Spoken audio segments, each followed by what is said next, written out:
ये भाभी किसके साथ में मिल रही हैं? मुझे तो इसकी शक्ल भी नहीं दिखाई दे रही और ना कुछ सुनाई दे रहा है। थोड़ा पास जाऊं। तारा मुंह छिपाकर आगे जाती है तो देखो, अगर तुम चाहती हो कि सब कुछ ठीक चले तो तुम्हें इसी तरह मिलने आते रहना होगा। ठीक है, कुछ भी हो जाए मैं जरूर आऊंगी। अच्छा दीदी, मैं सोच भी नहीं सकती थी आपके बारे में ऐसा, लेकिन आप तो जेठ जी को धोखा दे रही हैं। उस आदमी से क्यों ही मिलती रहेंगी? नहीं, कहीं मैं गलत तो नहीं सोच रही? मैं गलत कैसे हो सकती हूँ, वरना दीदी को इस तरीके से छुपकर मिलने की क्या जरूरत थी? कुमकुम वहां से चली जाती है। तारा भी घर पहुंच जाती है। तब रसोई में शाम को सब्जी काटते हुए देवरानी। दीदी, वो आप बार बार कहाँ चली जाती हैं? आज सुबह भी आप गायब थी। जिठानी थोड़ा घबरा जाती है। बस ऐसे ही चली गई थी। ठीक है, लेकिन आप किसी को बताती भी नहीं है। आपको बताकर जाना चाहिए था। क्यों मैं कोई छोटी बच्ची हूँ जो हर बार बताकर जाऊं? कुछ बातें ऐसी होती हैं जो बताई नहीं जाती। हाँ दीदी, वो तो मुझे साफ पता चल गया कि ऐसी कौन सी बात है जो आप बता नहीं रही, क्योंकि आप किसी आदमी से मिलने चाहती, लेकिन आपने मुझे कुछ नहीं बोला। लेकिन मैं अभी पता लगा कर रहूंगी वो कौन है। आखिर इतनी संस्कारी बनने वाली कुमकुम का सच क्या था और किसके साथ वो चक्कर चला रही थी? क्या देवरानी अपनी जगह बिल्कुल सही थी? कमेंट करके हमें जरूर बताइएगा। कुछ देर बाद कुमकुम अलमारी से 5,000 रुपए निकालकर गिन रही होती है। 1000, 2000, 3000, पूरे 5 है। मुझे जल्दी से जाना होगा। मैं तो दीदी के पास मदद के लिए आई थी, लेकिन फिर से दीदी हड़बड़ी में पैसे निकालकर कहाँ चल दी। तारा जल्दी से छुप जाती है और कुमकुम कमरे से बाहर निकल कर जाती है कि नंद से टक्कर खा जाती है। आउच! अरे भाभी, इतनी जल्दबाजी में आप कहाँ जा रही हैं? अच्छा हुआ आप मिल गई। मुझे एक काम है, आप ना मेरे लिए एक अच्छी सी ड्रेस बना दो। दीपा, मैं तुमसे बाद में बात करती हूँ, अभी मुझे जाना होगा। अरे पर कहाँ? कुमकुम दीपा के सामने से यूं ही चली जाती है और फिर तारा उसका पीछा करती है। जहां तारा ये देखती है कि कुमकुम किसी घुंघराले बाल वाले मास्क लगाए लड़के से मिलती है। अब ये कौन है? दीदी ने तो हद मचा के रख दी है। उस दिन कोई और आदमी था और आज कोई दूसरा। मैं सोच भी नहीं सकती जेठानी जी का इतने लड़कों के साथ बाहर चक्कर चल रहा है। छी! दिन गुजरते हैं। कुमकुम का बर्ताव अब घर में अजीब होता जा रहा था और तारा का कुमकुम पर शक बढ़ता जा रहा था। कुमकुम परेशान रहती है तो कभी खुश हो जाती है। हरीश उससे अपना कुर्ता सिलने को कहता है। तब कुमकुम, पापा जी, अभी मेरे पास टाइम नहीं है। आप ये सब काम तारा से कह दिया करो, वो कर देगी। बहू, क्या हो गया है तुझे? पहले तो तू कभी किसी काम के लिए मना नहीं करती थी और खाने से पहले सब कुछ कर देती थी। अब तुझे क्या हो गया है? और देख रही हूँ, घर में तो सोने के कान के पहन के रखती थी, अब तेरे कान में वो भी नहीं है। पहले तुझे इतना सोना उतारने के लिए बोलते थे, तब भी तू उतारती नहीं थी। ये कहकर कि अलमारी में रखे रखे सोने का क्या करना है? ऐसा कुछ नहीं है माँ जी, आप गलत समझ रही हैं। और अब मेरे कान में दर्द होने लग गया ज्यादा पहनकर, इसीलिए अवॉइड करती हूँ। ऐसा कहकर कुमकुम रसोई में आ जाती है। उसके फोन पर फिर एक मैसेज आता है जिसे देखकर कुमकुम के चेहरे पर रौनक आ जाती है। लो, आ गया बॉयफ्रेंड का मैसेज। तभी तो देखकर मुस्कुरा रही है। लगता है मुझे भाई साहब को बताना ही पड़ेगा। आ जाने दो भाई साहब को। अरे तारा, जरा मेरी ब्राउन बेल्ट दे दो जो मुझे मिल नहीं रही है। ठीक है, आती हूँ। तारा पति के काम में लगकर जेठ को बात बताना भूल जाती है और कुमकुम गुनगुनाकर रसोई में काम करती है। अगले दिन भी खुश होती है और फिर अच्छे से तैयार होकर घर से निकल जाती है। सनफ्लावर भी खरीदती है और जब तारा पीछा करती है तो कंबल में लिपटे किसी शख्स को फूल देती है। ये आपके लिए। कितने दिन से सोच रही थी कि मैं आपको ये दूं। आज मैं बहुत खुश हूँ आपसे मिलकर। बेशर्मी की भी हद होती है। आज तो ये फोटो खींचकर घर वालों को भी दिखा दूंगी। दीदी का ये छुप छुप कर गैर मर्दों से मिलना मैं और नहीं देख सकती। तारा कुमकुम को मुस्कुराते हुए फोटो खींच लेती है और गले लगाते हुए भी। इतने में बारिश हो जाती है। तारा रिक्शा में बैठती है कि जल्दबाजी में उसका फोन कीचड़ में गिर जाता है और जब उसको वापस निकालती है तब तक वो खराब हो जाता है और फोन को ठीक करवाने के लिए स्टोर पर पहुंच जाती है। भैया, मेरा फोन जल्द से जल्द कब तक ठीक हो सकता है? मुझे अर्जेंट नीड है। एक तो घर पर दीदी की पोल पट्टी खोलनी थी, बारिश को भी आज ही होना था। मैडम, पानी पूरा घुस चुका है फोन में। इसे ठीक करने के लिए 3-4 दिन लग जाएंगे। सूखने के बाद ही हम इसे मॉनिटर कर सकते हैं। ठीक है भैया, कोशिश करना जल्दी हो जाए। आपका नंबर दे दो। तारा अपनी जेठानी का सच सामने लाते लाते रह जाती है। ऑफिस से अगर पति बात करने की कोशिश करता है तब कुमकुम फोन में ही लगी रहती है। कुमकुम, तुम मेरी बात सुन रही हो? आजकल तुम फोन से बहुत चिपकी रहती हो, मुझसे भी बातें कर लो। अभी मैं आपसे क्या बातें करूं, मैं थक गई हूँ।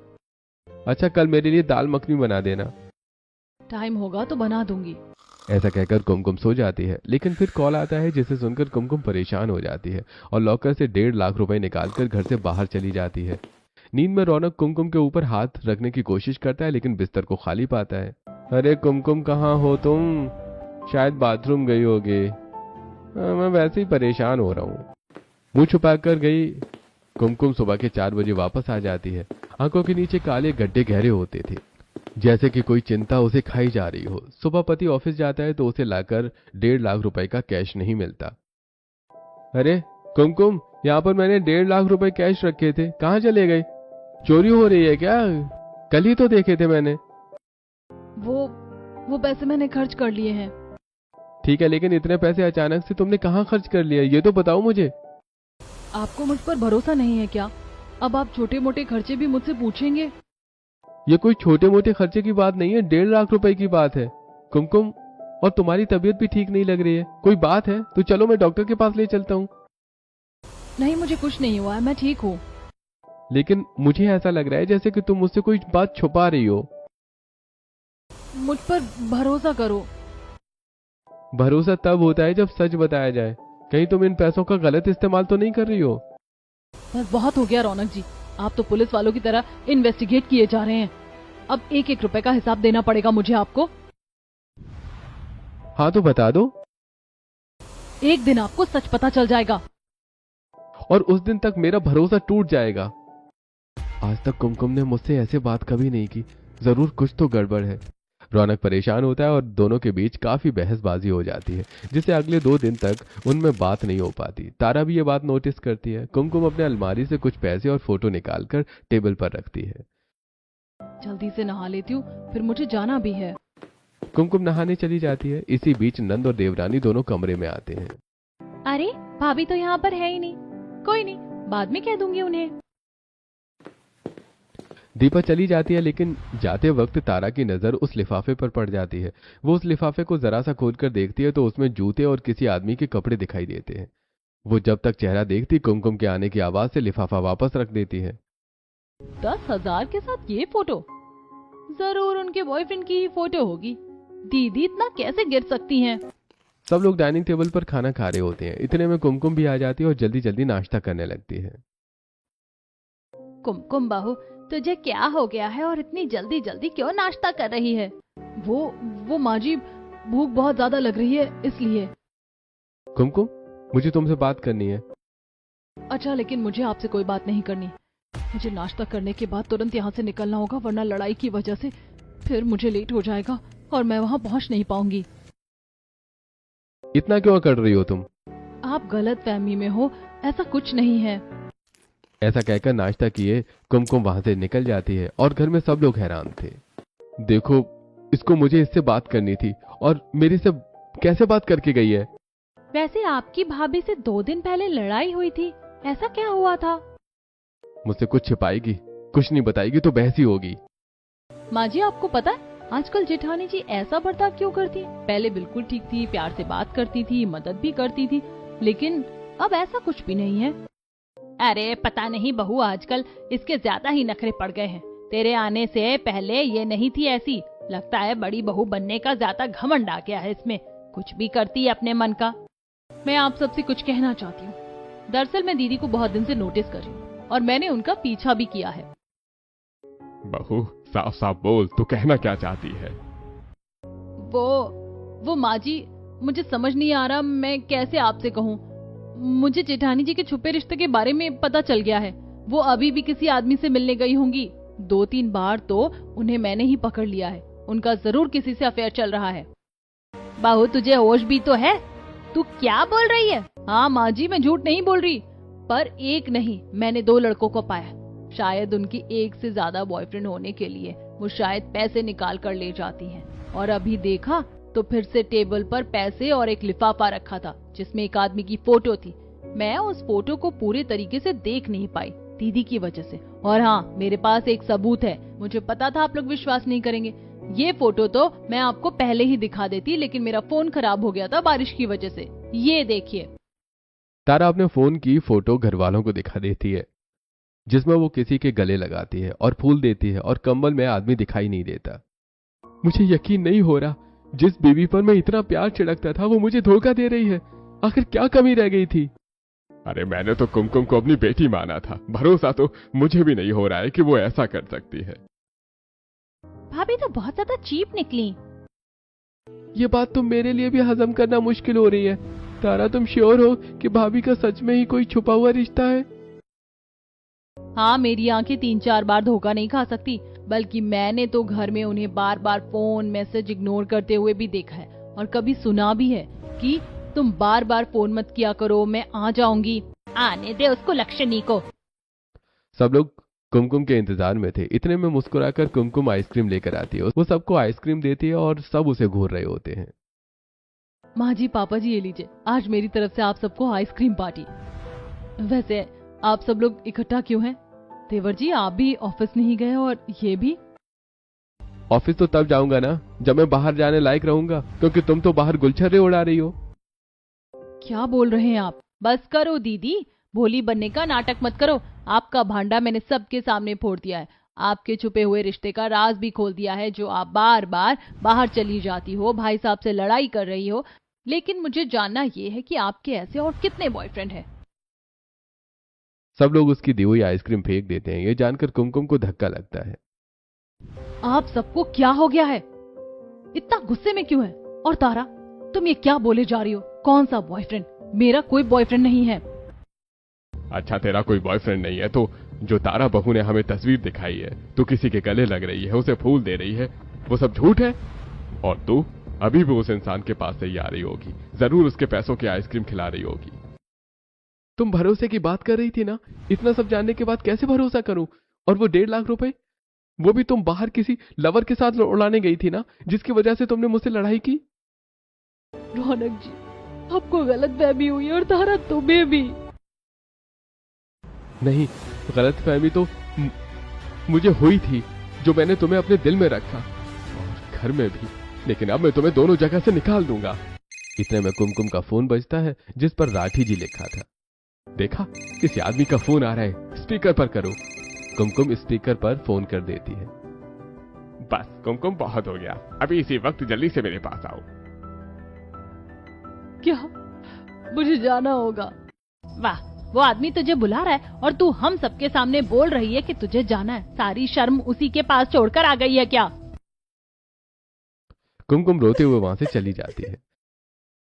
चलिए हम सब दीदी का पीछा करते हैं, उनके छुपे हुए रिश्ते का राज वाला इंसान देख भी लेते हैं। कुमकुम का पीछा करते हुए एक पुराने से घर की ओर पहुंच जाते हैं। जब अंदर कुमकुम घुसती है तो अपनी माँ का हाथ पकड़कर रोने लगती है। दरअसल वसुंधरा कई मशीन के बीच बेड पर लेटी होती है। अच्छा हुआ आप आ गई। आपके बिना ना तो ये कुछ खाती हैं और ना ही इंजेक्शन वगैरह लेती हैं।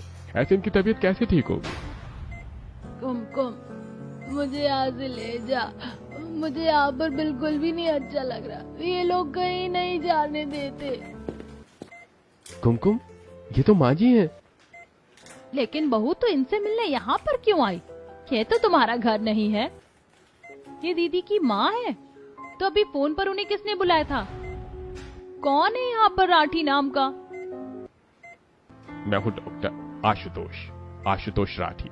मैंने ही इन्हें फोन करके जल्दबाजी में बुलाया था, क्योंकि वसुंधरा जी इंजेक्शन नहीं ले रही थी और सर्जरी के बाद इन्हें रिकवरी के लिए आराम चाहिए।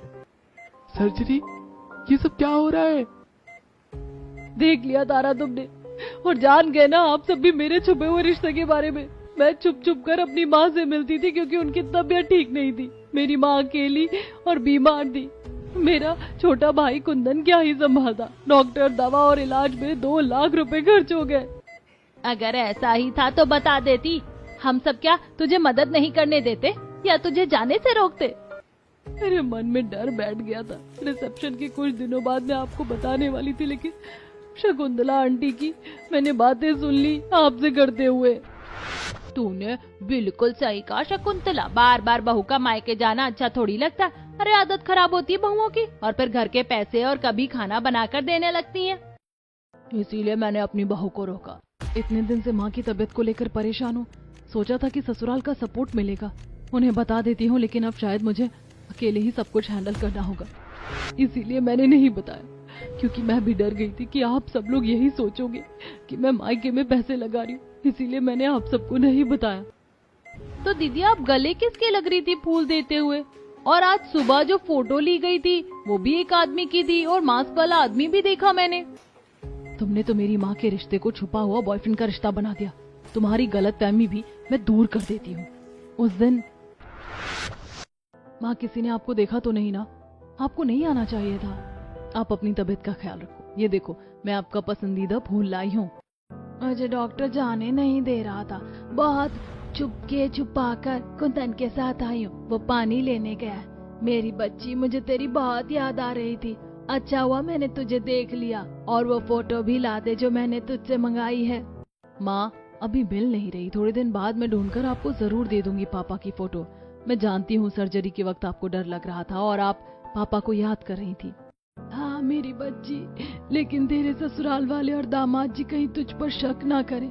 मैं बोल रही हूँ, तू उन्हें अभी भी बता दे। नहीं माँ, अगर मैंने बता दिया तो वो सब शायद मुझे आपसे मिलने ही नहीं देंगे, और ऐसी हालत में मैं आपको अकेला नहीं छोड़ सकती। उस दिन मैं अपनी माँ से मिल रही थी, और रात में जिसके कॉल आते थे वो मेरा भाई मुझे बुलाता था माँ की तबीयत के लिए, और मास्क में वही मुझसे मिलने आया था। उसे पैसों की जरूरत थी माँ की दवाइयों के लिए, और वो 1.5 लाख रुपए माँ की पहली सर्जरी के लिए लिए थे। और माँ जी, आप मेरे गहनों के बारे में पूछ रही थी ना, वो गहने भी गिरवी पर है। मुझे नहीं पता था कि उन गहनों को गिरवी रखने के बाद भी माँ की दूसरी सर्जरी होगी। उसके लिए मुझे अपने ही घर से 1.5 लाख रुपए निकालने पड़े। मुझसे बहुत बड़ी भूल हो गई दीदी, मैंने आपके रिश्ते को गलत समझ लिया, मुझे माफ कर दीजिए।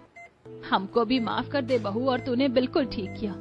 जैसा तेरे मन में शक पैदा हुआ उसके बाद तू हमसे कैसे कहती। वसुंधरा जी का ध्यान रखना, अभी बिल्कुल ठीक है। आखिर उन्होंने तुझे 9 महीने अपनी कोख में रखा है, तुझे पाल पोस कर बड़ा किया है। ऐसे समय में तू उनके काम नहीं आएगी तो कब आएगी? मैं तुम्हारा गुनहगार हूँ कुमकुम, क्या कुछ नहीं बोला मैंने। मुझे माफ कर दो, मैं अपने शब्द वापस लेता हूँ। कुमकुम, दामाद जी से नाराज मत होना। कुमकुम अपने पति को माफ कर देती है और बाकी सबको भी। फिर ससुराल वाले वसुंधरा को अपने घर पर ले आते हैं, जहां कुमकुम अपने ससुराल और माँ का दोनों का बराबर ख्याल रखती है। दोस्तों, हर छुपा हुआ रिश्ता गलत नहीं होता। कुछ रिश्ते ऐसे होते हैं जिन्हें इंसान दुनिया से नहीं, सिर्फ दर्द से छुपाता है। अगर आपको घर में किसी के बार बार छुप कर जाने का पता चले तो क्या आप पहले शक करेंगे या उसकी मजबूरी जानने की कोशिश करेंगे? कमेंट करके हमें जरूर बताइएगा।